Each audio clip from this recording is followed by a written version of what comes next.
Welcome to Pocham Lavanya kitchen. టమాటా నిల్వ పచ్చడి. టమాటా నిల్వ పచ్చడి ఎలా చేయాలో చూపిస్తాను.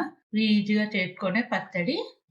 కొలతతో సరిగ్గా చేసుకుంటేనే సరిగ్గా నిల్వ ఉంటుంది, చాలా రోజుల వరకు ఉంటుంది.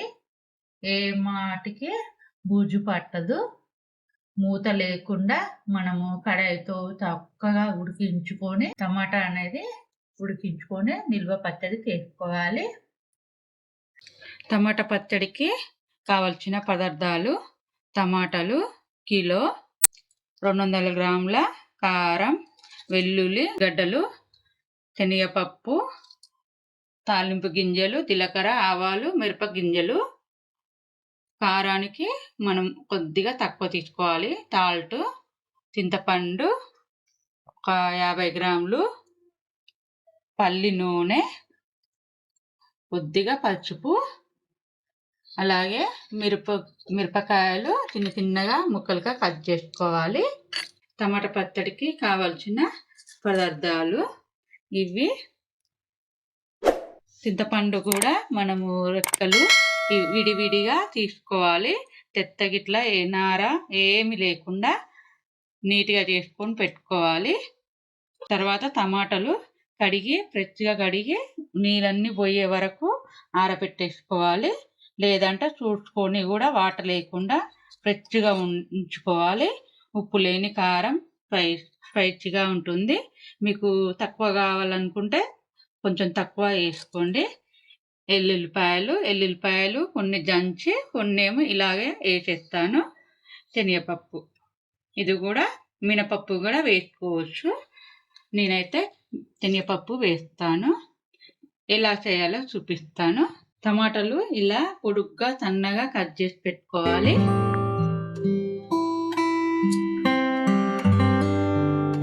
ముందుగా స్టవ్ వెలిగించి మందపాటి కడాయి పెట్టేసుకోవాలి. కడాయి లేదా గిన్నె అయినా పర్వాలేదు. కడాయి వేడెక్కింది. మనం పల్లి నూనె తీసుకోవాలి. పల్లి నూనె 3 టేబుల్ స్పూన్లు వేసేసుకోవాలి. ఆయిల్ వేడెక్కిన తర్వాత టమాటాలు కట్ చేసి పెట్టుకున్న ఇందులో వేసేసుకోవాలి.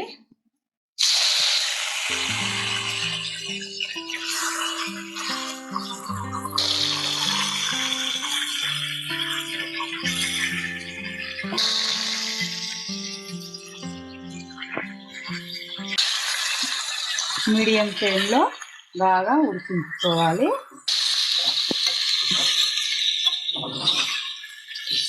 మూత పెట్టకూడదు. మూత పెడితే వాటర్ లాగా వస్తుంది కాబట్టి ఆవిరితో ఖరాబ్ అవుతుంది. కాబట్టి ఎక్కువ రోజులు నిల్వ ఉండాలంటే మూత పెట్టకుండా మంచిగా ఉడికించుకోవాలి. ఇలా మధ్యన కలుపుతూ ఉండాలి. మారడం మాత్రం ఏముండదు, మందం గిన్నె కాబట్టి. ఇలా టమాటాలు వేసేటప్పుడు మనం వాటర్ అనేది బయటకు వస్తుంది. ఆ వాటర్ కూడా మొత్తం ఇంగిపోవాలి.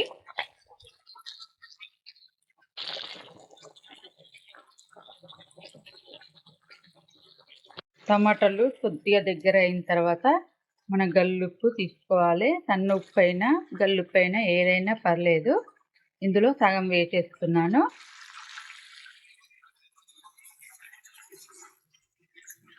తర్వాత కూడా ఉప్పు టేస్ట్ వేసుకొని కూడా వేసుకోవచ్చు. ఉప్పు వేయడం వల్ల త్వరగా ఉడుకుతుంది కాబట్టి ముందుగా ఉప్పు వేసేస్తున్నాను. దగ్గరకు అయిన తర్వాత చింతపండు రెబ్బలు వేసేసుకోవాలి. ఇది కూడా పుల్లగా ఉంటుంది కాబట్టి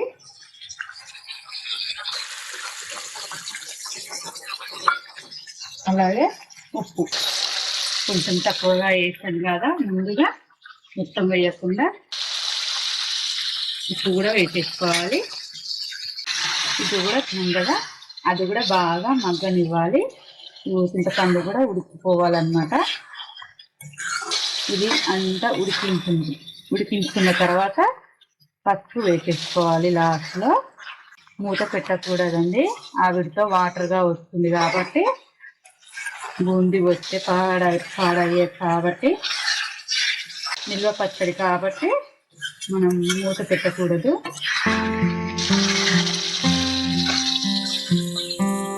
మూత పెడితే ఆవిరితో వాటర్ పడుతుంది కాబట్టి బూజు పట్టే అవకాశం ఉంటుంది. కాబట్టి మూత పెట్టకూడదు.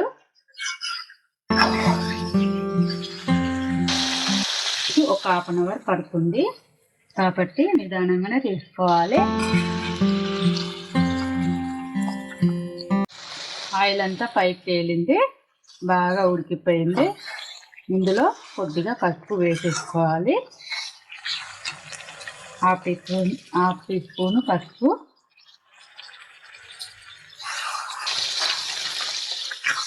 మరోసారి బాగా కలిపిన తర్వాత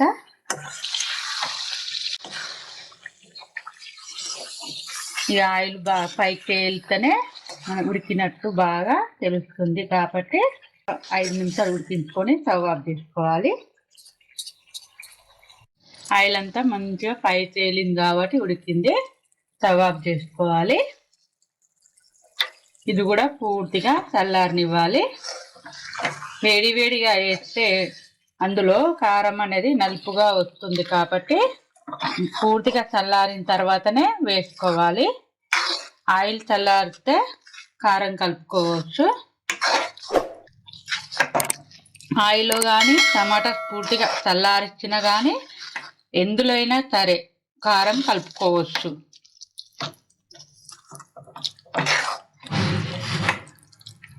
స్టవ్ ఆఫ్ చేసింది కాబట్టి ఇది పూర్తిగా చల్లార్చుకోవాలి.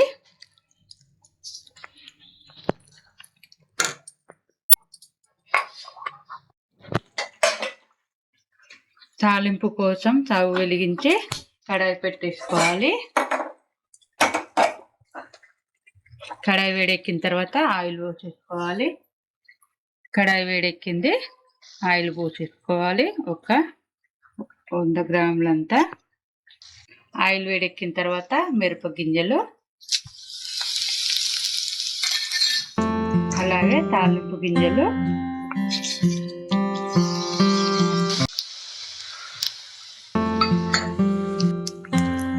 కొద్దిగా కచ్చా మెచ్చ దంచుకున్న ఎల్లుల్లిపాయలు, అలాగే ఎల్లిపాయలు రెబ్బలు కూడా వేసేసుకున్నాను. మా వారికి ఎల్లిపాయలు అంటే చాలా ఇష్టం కాబట్టి అలా వేసేసుకున్నాను. కొన్ని ఎక్కువగా వేసుకోవచ్చు. ఏ వంటలైనా ఎల్లిపాయలు ఉన్నాయా లేవా కంపల్సరిగా అడుగుతారు కాబట్టి ఎల్లిపాయలు కనిపించేటట్టుగా ఎక్కువగా వేసుకున్నాను. వెల్లుల్లి గుండెకు మంచిదని దానికోసం ఎక్కువగా వేస్తున్నాను. ఇది కొద్దిగా గోరెచ్చగా ఎల్లిపాయలు బాగా మగ్గిన తర్వాత స్టవ్ ఆఫ్ చేసుకోవాలి. ఇలా కలర్ వచ్చే వరకు ఇలా వేసుకొని స్టవ్ ఆఫ్ చేసుకోవాలి. ఆ వేడి మీద కూడా కలర్గా వస్తుంది. స్టవ్ ఆఫ్ చేసుకున్నాను.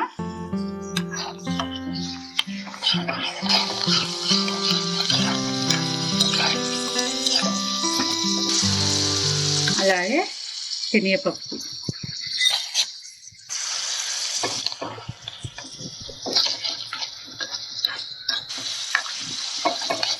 ఇది పూర్తిగా చల్లారనివ్వాలి.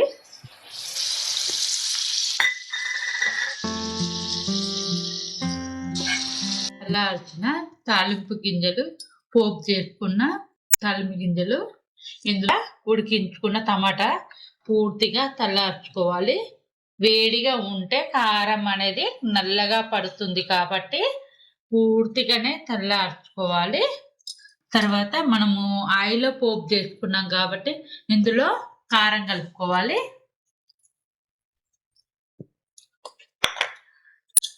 ఎందులో అయినా సరే కారం కూడా కలుపుకోవచ్చు. ఈ ఆయిల్ కారం కలుపుకున్న తర్వాత మనం టమాటాలో ఉడికిపెట్టుకున్న టమాటా అందులో కలుపుకోవాలి. ఈ కారం వేసినాం కాబట్టి ఆయిల్లో బాగా మిక్స్ చేసుకున్న తర్వాత ఈ టమాటాలలో ఈ ఆయిల్ తాలింపు పెట్టుకున్న కారము ఇందులో వేసేసుకోవాలి. వేసిన తర్వాత కలుపుకోవాలి.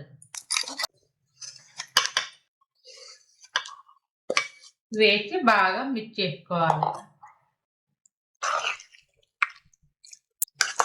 ఈ టమాటా పచ్చడి అనేది బాగా మిక్స్ చేసుకొని కారము టమాటాలు అన్నీ కలిపేటట్టుగా మిక్స్ చేసుకోవాలి. ఏదైనా ఒక సీసా జార్లో వేసేసుకోవాలి. ప్లాస్టిక్ మాత్రం అసలే వాడకూడదు, ఆరోగ్యానికి మంచిది కాదు. సీసా బాటిళ్ళలో వాడితేనే చాలా హెల్త్కి మంచిది. కాబట్టి ఈ టమాటాలు కారం బాగా కలిపేటట్టుగా బాగా కలుపుకోవాలి. ఎక్కువ రోజుల నిల్వ ఉండే పచ్చడి టమాటా పచ్చడి.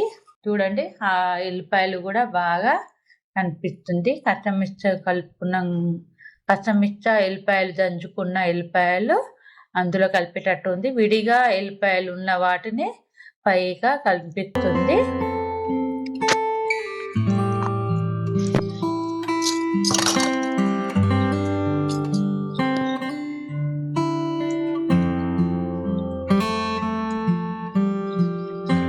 ఇదేనండి టమాటా నిల్వ పచ్చడి. ఇలా రెడీగా చేసుకోవాలి. ఏదైనా కంటైనర్ జార్లో వేసేసుకోవాలి. పూర్తిగా కడిగేసి బాగా ఆరిన తర్వాతనే ప్లాస్టిక్ బాటిల్లో మాత్రం వాడకూడదు. సీసా బాటిల్లో మంచిది, హెల్త్ కూడా మంచిది. కాబట్టి అందులో వేసేసుకొని నిల్వ ఉంచుకోవచ్చు. సంవత్సరం పాటైన పచ్చడి నిల్వ ఉంటుంది. ఇదేనండి టమాటా నిల్వ పచ్చడి రెడీ.